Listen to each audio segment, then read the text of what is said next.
I don't know what to say about this. Let's just get this going.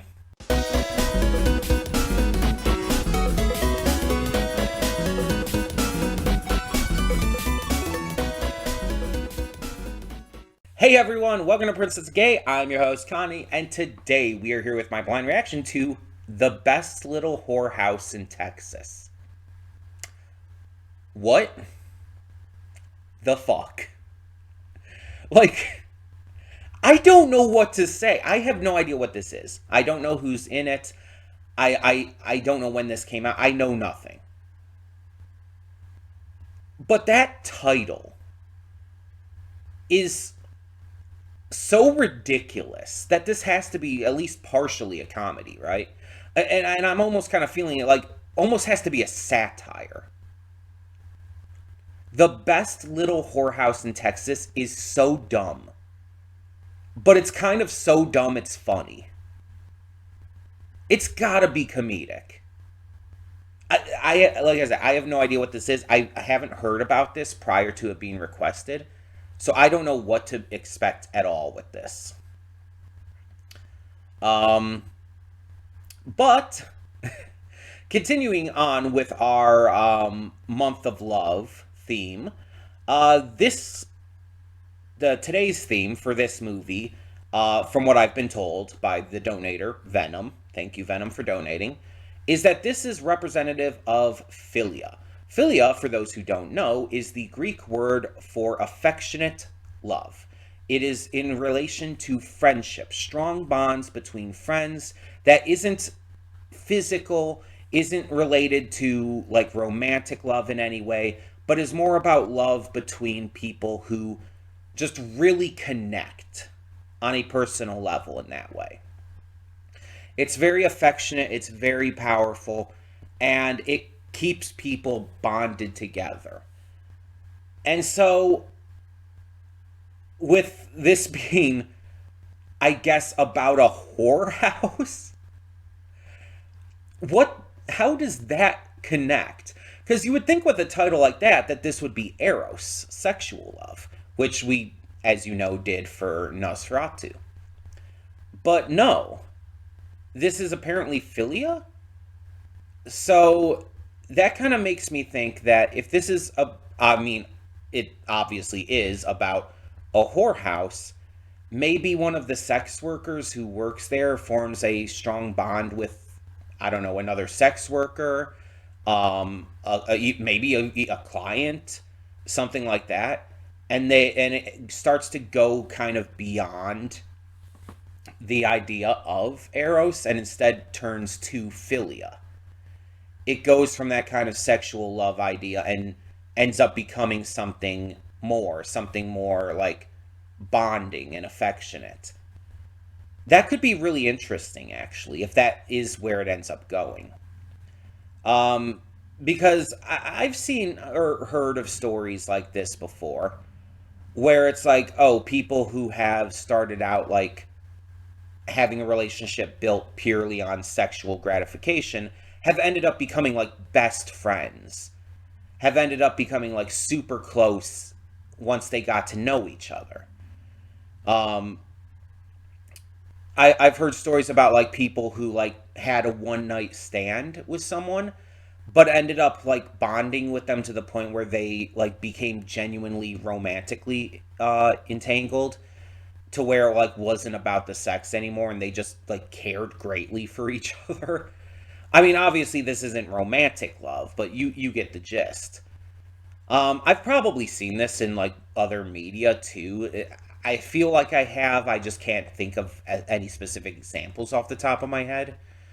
But that would be really cool to see. Now, regarding the sex worker part, I make it no secret that I support sex workers. I believe that sex work is real work and deserves to be respected just as much as any other. Sex workers, no matter what they're doing it for, no matter if they're doing it for, just for money or if they just enjoy doing it or whatever other reason, it doesn't matter. If they're doing sex work, they deserve to be respected. They deserve to be treated like anyone else doing any other kind of work. I truly believe that giving, like, putting some kind of stigma on sex work is extremely gross and just terrible. So I have no issue with, like, watching a movie that focuses around that, because, like I said, I support that. Um,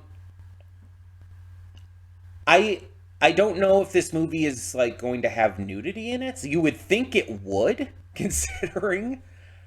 Um, but I don't know for sure. Like, I don't know what it's rated. I don't know, like, anything about it. Like, you would think with a title like this, it would be. It would be, like, rated R and have, like, probably hard nudity in it.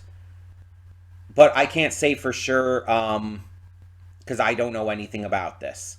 It might somehow get away with not really having any nudity, maybe just having girls in their underwear. But I guess I'll say just exercise caution with watching this one. Just, yeah, understand what you're getting yourself into, that there might be very graphic nudity in this. Um, but yeah, I'm just very curious to see what this is, just based on the title. Um, and I hope to enjoy it. I hope it ends up being an enjoyable film because, it could just we just get a mixed bag when we react to anything on this channel. Some movies I really like, some movies not so much. Some movies just kind of in the middle.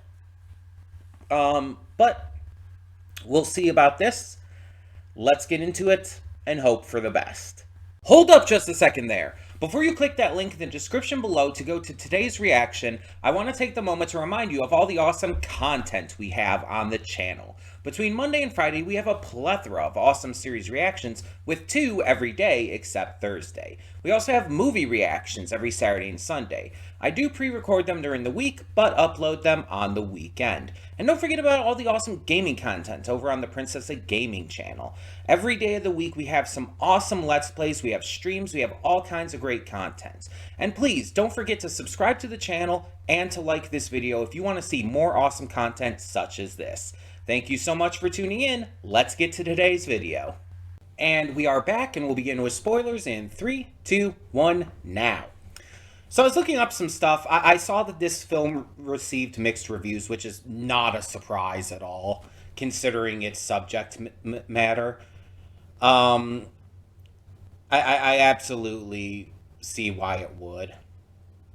But I also found out that apparently the house that was in this movie, the house, was featured in a couple things, including the show Ghost Whisperer in an episode called The Lost Boys, and Rob Zombie's House of 1,000 Corpses. This is the house. That's amazing. That is such a wild comparison to draw, because there's 2 excessively different films. I wonder if Rob Zombie did that on purpose. I wonder if that was like a little kind of like, not joke, but little kind of shout out to this film in a way. Also, the film was apparently mentioned in an episode of The Venture Bros. That's fun. Dr. Venture mistakes it for a pornographic film given its racy history. So, yeah, that's really interesting as well. I love this. I think that was pretty clear. I really enjoyed this movie. Like, on top of just enjoying musicals, I do really enjoy musicals. I know that's a bit of a divisive thing, weirdly. Some people think musicals are, like, too cheesy, or just some people have issues with musicals for some reason. I've always liked them. I've always been a fan of them.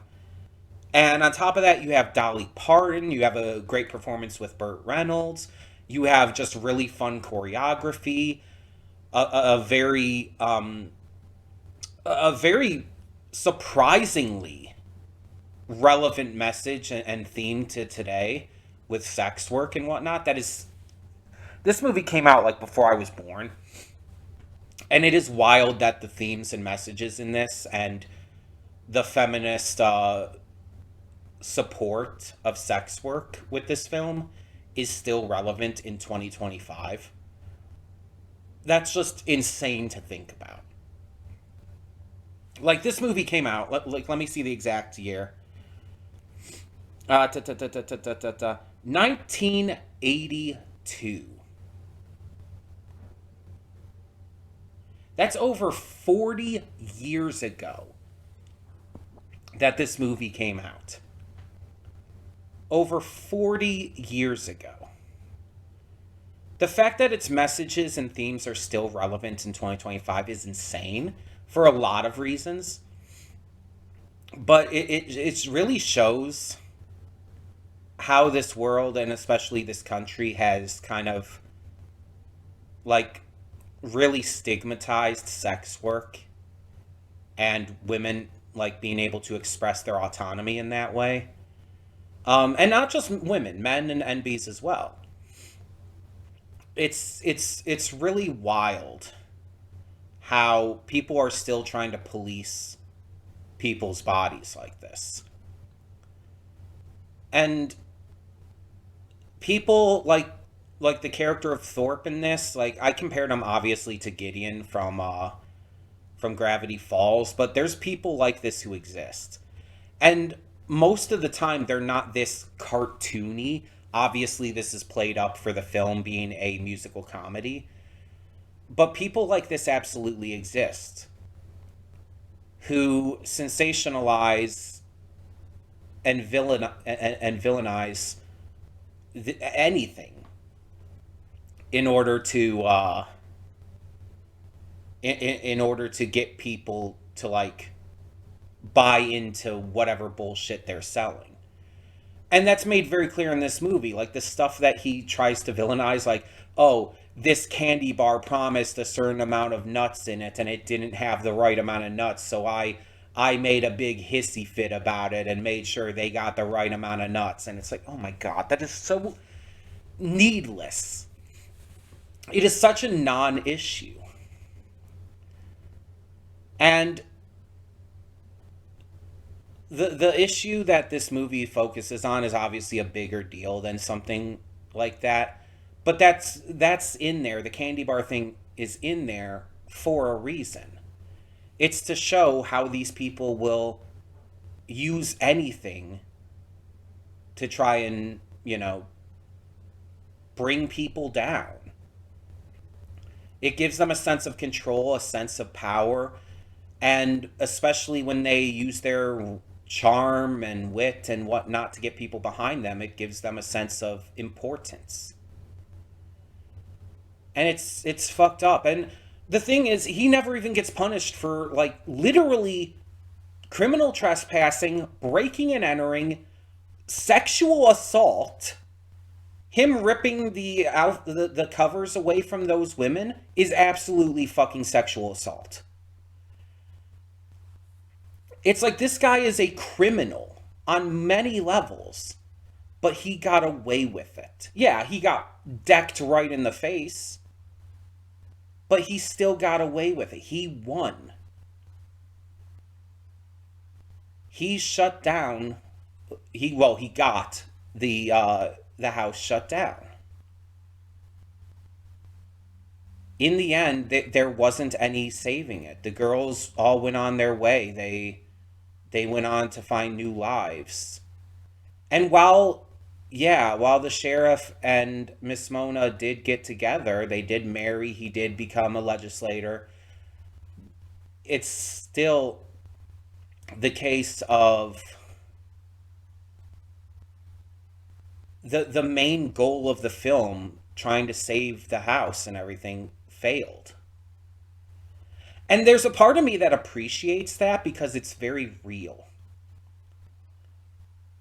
It's like, yeah, we're not always going to be able to win against the people trying to put us down, trying to, like, treat us as lesser. We can have our other victories. Things can go well in other ways. But people are going to tear us down, and we are going to lose some of those battles. So I do kind of appreciate that, how real it is that they just weren't able to save the house, the chicken ranch. it was a failure. But I also I while I appreciate that, it's sad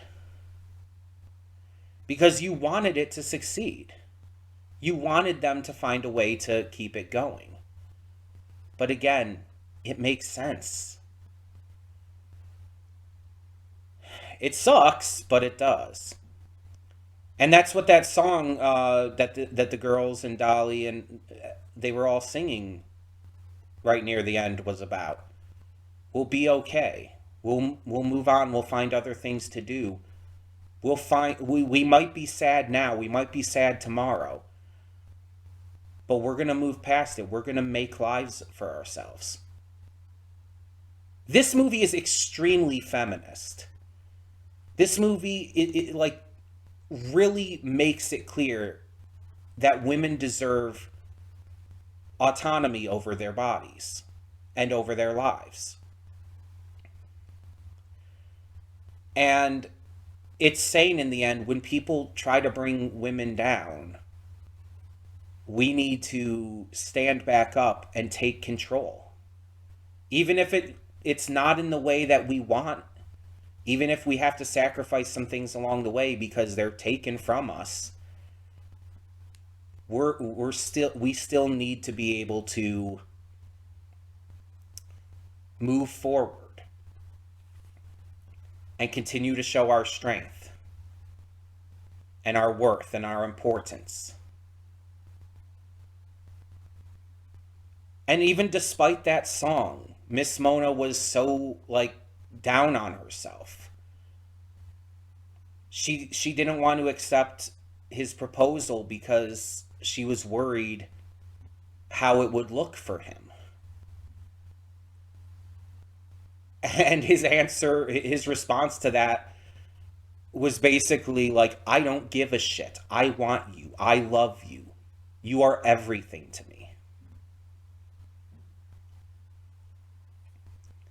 And again, this movie's depiction of their love is very much a friend type of love. Like, yes, again, there's romance in there, there's sexual love in there. There absolutely is. But their love has a certain like familial deepness, or not familial, but close deepness that connects them as like as something just different than just romance and sex. They're connected on such a personal, deep level.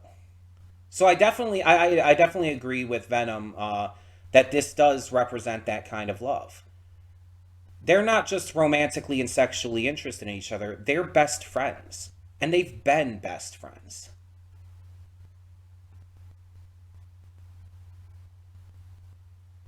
That's what their relationship is built on. The romance and the sex comes after that, and that's all well and good, but their relationship is built on the relationship, the friendship they share. So it definitely fits with today's theme. And on top of that, on top of every all of that with the theming and messaging of this film, I just really liked this. I thought it was funny. I thought it was sexy at times, even though it never actually went too far. Because the thing is, the one scene, there's two scenes where you actually see nudity. The one scene with the football players in the locker room where you see their asses, and then the scene where the girls and the where the girls and the guys and everything are being raided by the break in by Thorpe and them, and you're not supposed to be like ogling them at that point. They're like nude and everything, but they're also being victimized. So it's like one of the only scenes where there's nudity and the only scene where there's female nudity is specifically the scene where they're being victimized and, assaulted by bad people. all the scenes that are more positive are sexy, but shows them in, like, lingerie and whatnot. But the one scene you actually see like tits and stuff is the scene that's like making a point that this is not okay. And I kind of feel like that's almost like a call out to people who were like expecting more nudity or whatnot in this film. It's like that's not what this is about. And I myself was someone who was like surprised at first that it wasn't going into more nudity, and I was questioning like right from the start. It's like, okay, with a title like this and everything, will there be a lot of nudity? And there wasn't. um and that was intentional. That was clearly a very intentional choice to send a message, and I really like how that turned out. I like the music in this. I think it was all really fun. The choreography was great. I like the characters. The actors all did a great job.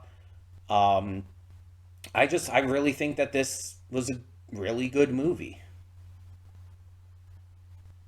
I enjoyed every moment of it. And was it cheesy? Sure, but I don't mind that.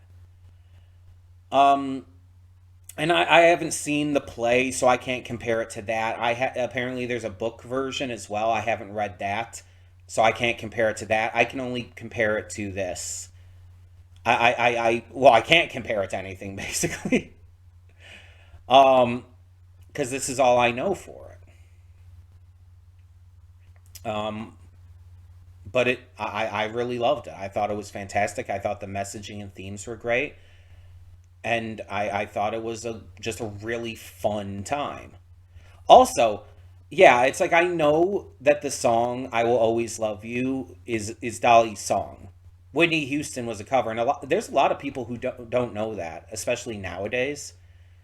But it was always a cover, and like I said in the reaction, Whitney's version, the version that everyone knows the song for, is it. We know it because of the powerhouse vocals. Whitney Houston had phenomenally powerhouse vocals. She had a lot of control and a lot of range and everything, and when she hits the notes, the note, it's breathtaking. But the difference with Dolly's version here, and again, I don't know if this song was like written for this movie or if it came about like prior and they just integrated it in. But Dolly's original version here is more emotional.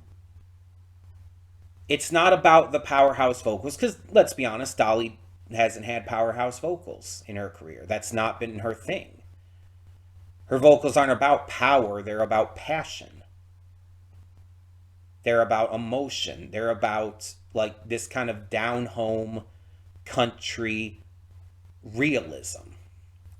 That's what Dolly is about with her vocals. And so this performance felt more personal than Whitney Houston's. And again, that's nothing to say anything against Whitney's performance. Both versions of this song are phenomenal, both by phenomenal artists who are legends in their own right. But they're also very different performances, and both deserve their flowers for that. They're they're amazing. They just are. I really, really wasn't expecting it though. Like it did kind of catch me off guard because the song was going and I wasn't recognizing. I think the lyrics are slightly different from Whitney's version. So I wasn't recognizing it, and then she hits the chorus, and I'm like, oh, it really did catch me off guard. It's like, oh shit, because I knew this was always Dolly's song, and I've heard her version before. Like I've heard like recordings of it on like YouTube and stuff, but I just did not click with me that this was it. Um, but yeah, I think this was a really smart film. that really gets some good points across as well. Also, it makes fun of politicians, which is always fun. The governor being a kind of a bumbling idiot who can't make or refuses to make his own decisions and just goes along with whatever the polls are while sidestepping answers before that. Literally having a song about sidestepping answers to avoid making a statement. It's like, that's hilarious. That is so real. Um, yeah, this is definitely something I'm very happy to have seen. I because I would have never checked out this movie because I didn't know it existed for one prior to it being requested of me, but also it's just not something I would have ever thought to check out. It's even if I had heard of it, like, oh, I heard there's a movie called this, I would have never seen it. I would have never watched this on my own time. And that's what I love about these donation rewards. It's like a lot of these movies are movies I've never heard of or I would have never seen. And I get to see them and I get to experience things that really surprise me and impress me and excite me. And I mean, I just hope we get to continue doing that. That's why I love doing these donation rewards. It's the biggest reason for them with the channel and all. So yeah, I really enjoyed this. I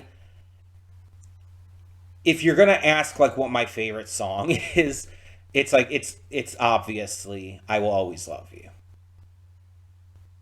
Venom, just in case you were gonna ask. But like outside of that, even God, I don't know. I would have to really like listen to them all again and really think about it, and because it's like when you're watching it in the course of watching a film and you're listening to music in that way, it's not something you're thinking about while watching the movie. And so it's something I would have to definitely go back and listen to the songs over and over again to really decide on. But yeah, I love this. I love this movie for a lot of reasons, and I very much want to hear what all of you have to say as well. So tell me in the comments below, what did you think of this film? What did you think of the performances, both singing and acting and dancing actually as well? Um, Let me know your thoughts down below, and thank you so much as always for tuning in, and thank you to Venom for donating for this. For now, I'm Connie, and I'm signing off. See y'all next time.